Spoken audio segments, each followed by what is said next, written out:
Bonjour à tous et à toutes, j'espère que vous allez bien. Je suis content de vous retrouver. Aujourd'hui, on parle de la marche sous différents aspects, sous différents angles. Souvenez-vous que les conseils, les exercices que je vous donne aujourd'hui ne remplacent pas ceux d'un professionnel de la santé.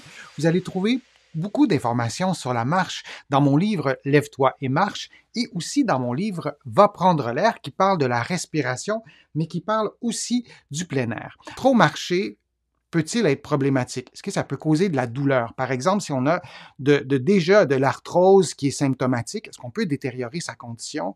Ben oui, si on marche trop, selon sa propre condition, on peut augmenter une blessure qui est déjà existante. Si vous avez une tendinopathie du tendon d'Achille, par exemple, si vous avez de l'arthrose au pied, là, on pourrait faire une longue liste de problèmes. Donc, si c'est votre cas, oui, ça peut détériorer votre condition et vous ne devez pas marcher si la marche augmente les symptômes, la douleur, la raideur, l'enflure. Vous devez consulter un professionnel de la santé pour avoir une évaluation, comprendre ce qui se passe.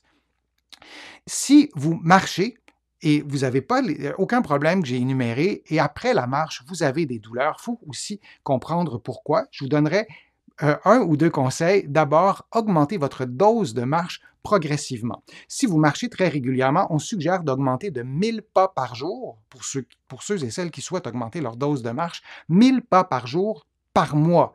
Donc, le mois prochain, si vous faites 4000 pas par jour aujourd'hui, le mois prochain, vous devriez être à 5000. Donc, d'augmenter très progressivement parce que le corps doit s'adapter. C'est le même principe pour la course à pied en plus marqué, parce que la course à pied est plus difficile dans certains contextes pour les articulations. La marche aussi l'est si on n'est pas habitué. Ici, on marche 20-25 000 pas par jour en vacances, par exemple. En voyage, souvent, ça nous arrive de marcher beaucoup plus qu'à l'habitude.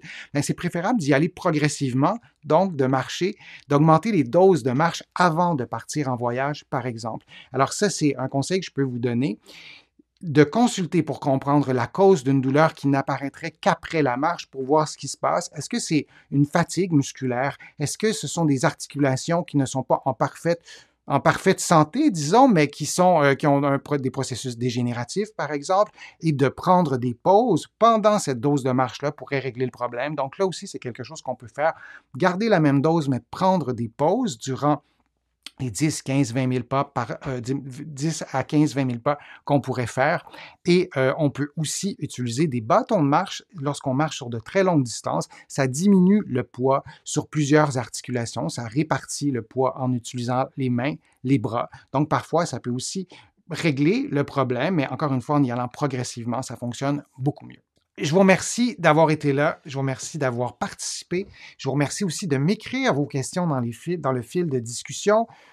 Je vous invite aussi à contribuer à mes plateformes. Je vous en parle souvent. C'est important pour moi de vous inviter à le faire pour ceux et celles qui veulent le faire. Sans ces contributions, je ne pourrais pas continuer à vous produire autant de contenu et ça me fait plaisir de le faire. Vous pouvez contribuer sur YouTube. Il y a le petit cœur sur lequel vous pouvez cliquer dans la majorité des pays ou sinon sur mon site web denisfortier.ca. Vous allez pouvoir aussi vous inscrire gratuitement à l'infolettre que vous recevrez chaque semaine. Et il y a aussi des courriels thématiques qui vous aident, qui vous accompagne, en fait, qui vous donne des informations sur différents problèmes de santé. Vous allez trouver aussi beaucoup d'informations sur la marche et sur d'autres sujets aussi dans mes livres que vous pouvez trouver partout en librairie au Canada, mais aussi de l'autre côté de l'Atlantique. Vous pouvez les trouver aussi sur le web et il y a des exercices, il y a des conseils, il y a des explications aussi. Alors, je vous remercie d'avoir été là. J'ai hâte de lire vos commentaires. Je vais y répondre instantanément ou je vais répondre à ces commentaires dans d'autres vidéos. Alors, je vous dis à une prochaine fois, à une prochaine vidéo, à un prochain direct.